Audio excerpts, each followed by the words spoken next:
Welcome to tonight's edition of Say Brother. I'm Dolores Handy. One of the ongoing international news stories of the last several years is that of North Korea and whether or not it has the bomb, a commonly used euphemism for nuclear weapons capability. North Korea is one of the last bastions of Soviet-style communism. It remains a communist stronghold long after the collapse of the Soviet Union. Tonight, Say Brother takes a look inside the Society of the Democratic People's Republic of North Korea in this installment of our international series, an African American's Journal. Correspondent Andrew P. Jones traveled throughout the northern half of the Korean peninsula as part of a people-to-people study tour. Three main reasons why our society was successful in the last 45 years is that we had a unity, firstly. Secondly, the people were hardworking, and we had a good idea.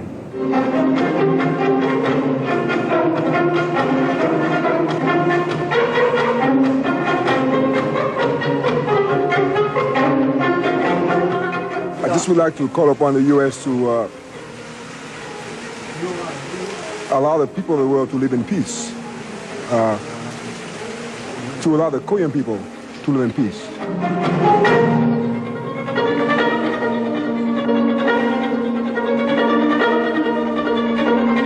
In Pyongyang, the capital of North Korea, the eastern morning sun shines on the buildings downtown, some old, others new. Children march to school as the city awakens slowly and the people here prepare to face the day.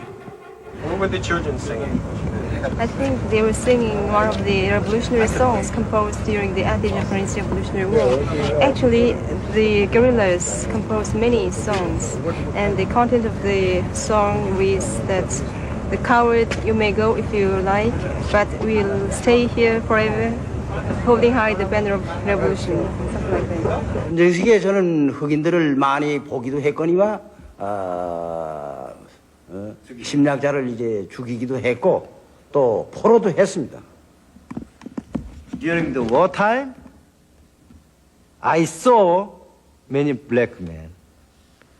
When I say like this, don't be angry. Clear? In fact, I killed some black men, and I also captured some black men. In fact. I came to this country with the largest delegation of Americans to visit the Democratic People's Republic of Korea since the Korean War. The group was composed of political activists, lawyers, students, journalists, and clergy.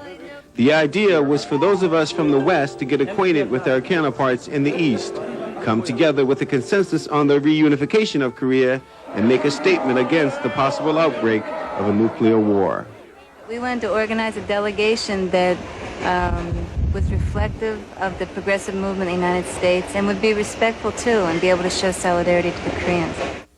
Quite honored to be here participating in this here very important conference for the reunification of Korea and the getting of the USA out of South Korea.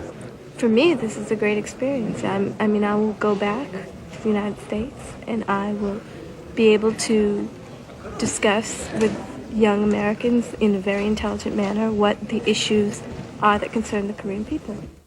During our stay, we would travel by bus, by train, and by air to see the land and meet the people of this nation. We would meet the Korean people formally and informally, make speeches, hold casual conversations, dine together, and dance together. Ours would be a meeting of hearts and minds from opposite corners of the world. The blacks in America, they are humiliated, oppressed, exploited by the white imperialists. If American progressive people, including black Americans, are awakened more and more, to my mind, they will achieve their goal and purpose.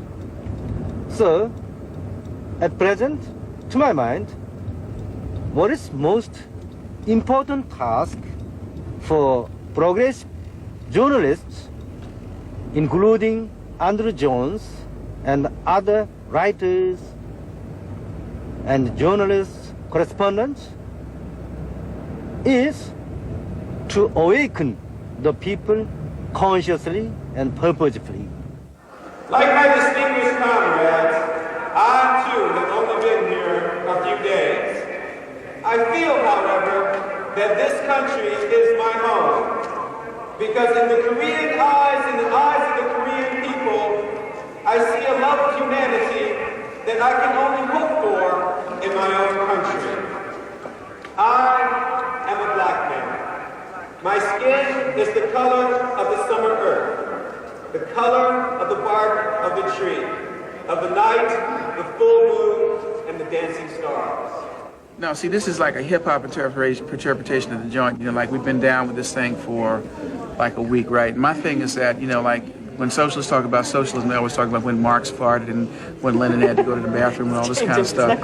And so, like, the deal, particularly for the people and the people of color, is to like break all this stuff down into hip-hop boogaloo, you know, the language of the 21st century and beyond, you know, like the blood on the street thing, and then make it kind of, you know, happening so that people can, you know, relate to the get down part of it rather than the high pie in the sky, you know, Russian, Korean theoretical part of it. And so, like, you know, when we can break it down and explain it to the masses, man, it'd be bad, it'd be live, it'd be happening. Even though you could say most of us were sympathetic with the North Korean people, we were still queasy when we arrived. I expected to meet a rigid people, firmly indoctrinated into communism, firm also in their hatred of the West. But what I found, what I saw and heard during my 3 weeks here, was so radically different from what I expected that these few pages of my journal, an African American's journal, can hardly convey our surprise. What it means to me is discovering a whole new reality.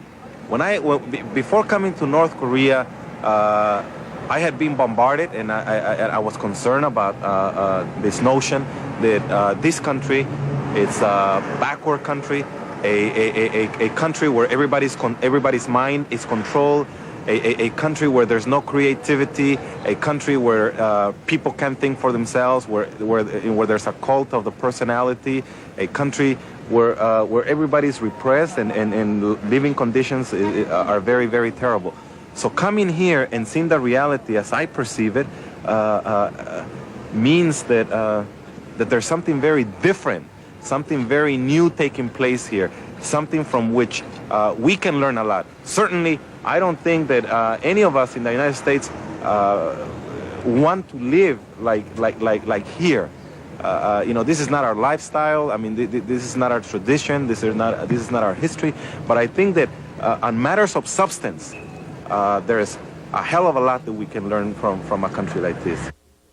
North Korea is the most staunchly communist country in the world. For 4 decades, it's been perceived in the West as a closed society. But up close, it takes on a different face, the open face of the North Korean people. In fact, to my mind, American people have a good tradition. May Day, the International Workers' Day, May Day, was originally born in America, in Chicago, correct? Correct. American people demonstrated the revolutionary spirit at that time to the world. This is the example for the world people, how to struggle.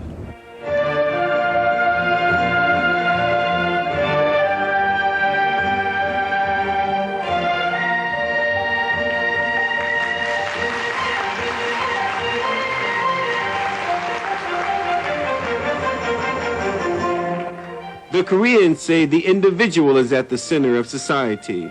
They say that the greatness of a nation can be measured by the extent to which it cares for its people, particularly the children.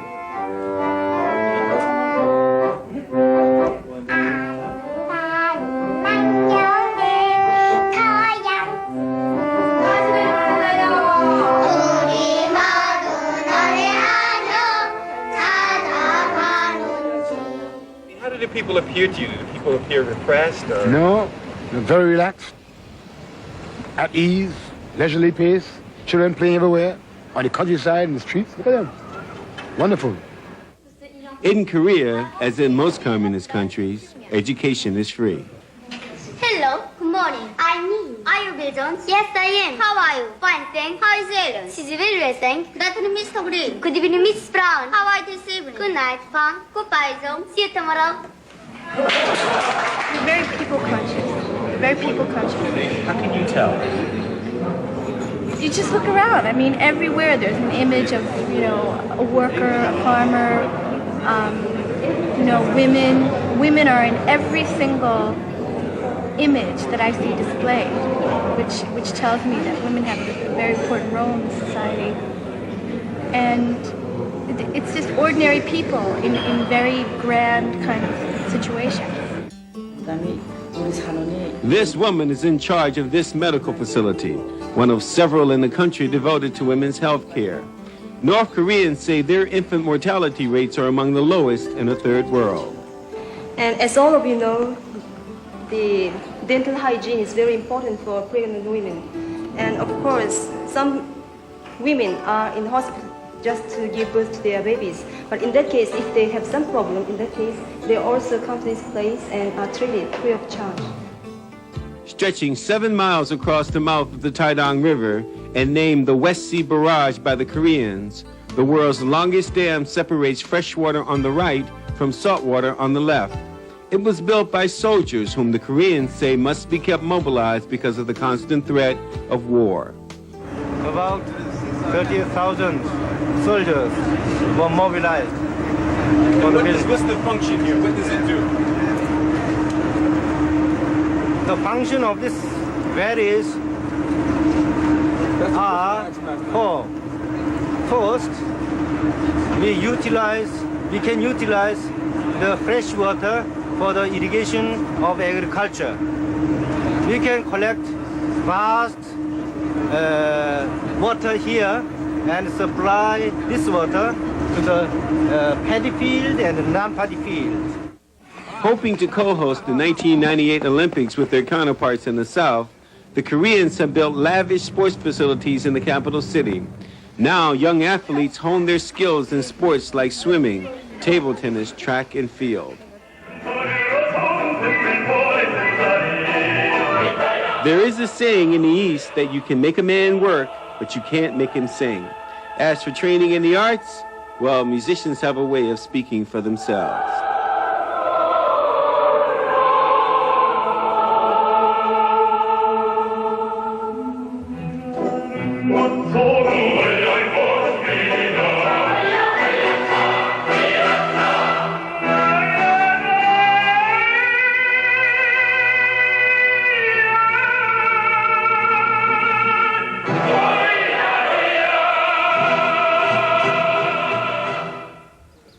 Little is known in the West about the Korean War against the Japanese, but for 36 years, Korean revolutionaries fought a war against Japanese colonizers here in the mountains up near the Manchurian border. It was a difficult struggle. In the wintertime, there were many casualties, many people froze, food was hard to come by, but the Koreans persisted, and they persist today. What is it? Slogan. Compatriots, let's fight to establish the free Korea until the defeat of Japanese Imperium. Now that area is sprinkled with monuments that commemorate famous battles and celebrate September 8, 1945, the year the Japanese were finally defeated. This cemetery, built on a mountain overlooking Pyongyang, is a testament to the sacrifices made by the Korean people in their long war against the Japanese. It is the silence here, the faces of the living mingling with those of the dead, that speak for the Korean men and women who paid the ultimate price for victory. In this room, you will see how the U.S. imperialists occupied South Korea and committed war provocations against North Korea. As you see in these pictures, on September 8th, 1945, the U.S. imperialists occupied South Korea under the name of disarmament of the Japanese army, which was defeated in the Second World War. So from that time, our country has been divided into two parts, North and South. The Korean War was billed in the United States as a police action, but for the Koreans, it was a fight for their homeland and a fight for their lives. 제가 직접 이제 쏴봐도 미국 놈들은 우리보다 체통이 크기 때문에 그저 겨누어 쏘기만 하면 잘 맞아 쓰러집니다. At that time, black men belonged to U.S. Army. Clear? Therefore, we regard, though he's black or white, we regard them American aggressors. We fought with rifles, clear? Rifles. So we shot the enemy. When we liberated Daejeon, the battle was very fierce and both sides are very near. We shot with light machine gun, automatic guns, rifles. We shot. So I think by the bullets, black man was killed. Estimates are that over 3 million Korean military personnel and civilians lost their lives during the short but savagely fought Korean military conflict. Like every one of the other urban areas in North Korea, Pyongyang, the capital city, was completely destroyed by American warplanes and fighting on the ground. The U.S. imperialists attempted to bring the Korean people to their knees by perpetrating the most atrocious and barbarous bombing never known in war history of the world.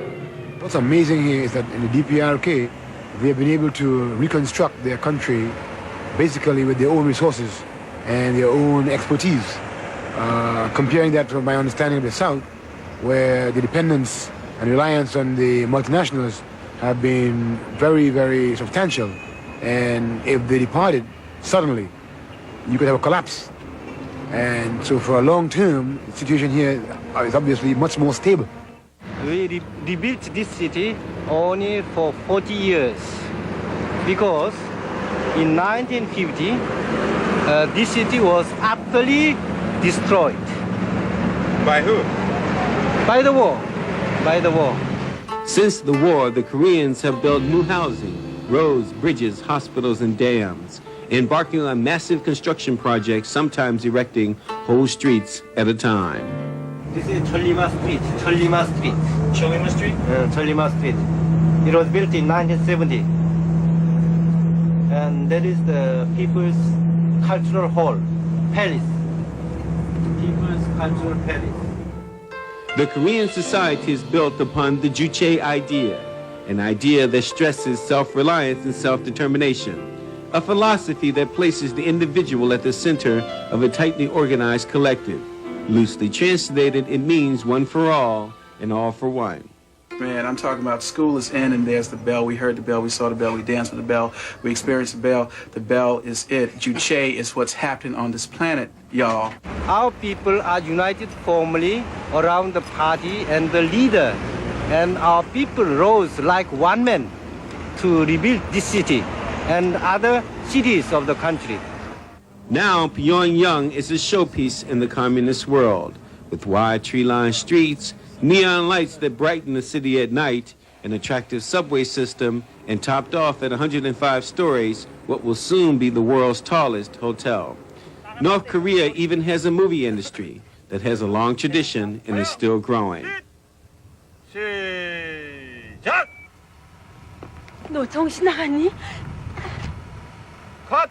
Just generally, I think I've been impressed by how magnificent the rebuilding is, because I don't quite know what I expected, but I didn't expect the wide streets, the large number of houses, the building program, and the general, I think, well-being of the people. Of course, in 5 days, one doesn't get to see everything, but certainly everything that we've seen so far, I think, has been very impressive. And what about genuine, though? What about, I mean, do you think what you've seen so far has been genuine, real? Well, that's of course what we keep on wondering. And I know that when I walked around the hotel and went into some of the more modest buildings which are being torn down, it looked very poor by American standards. But then this was not America 45 years ago. I think what they've achieved, even if this is superficial, is magnificent.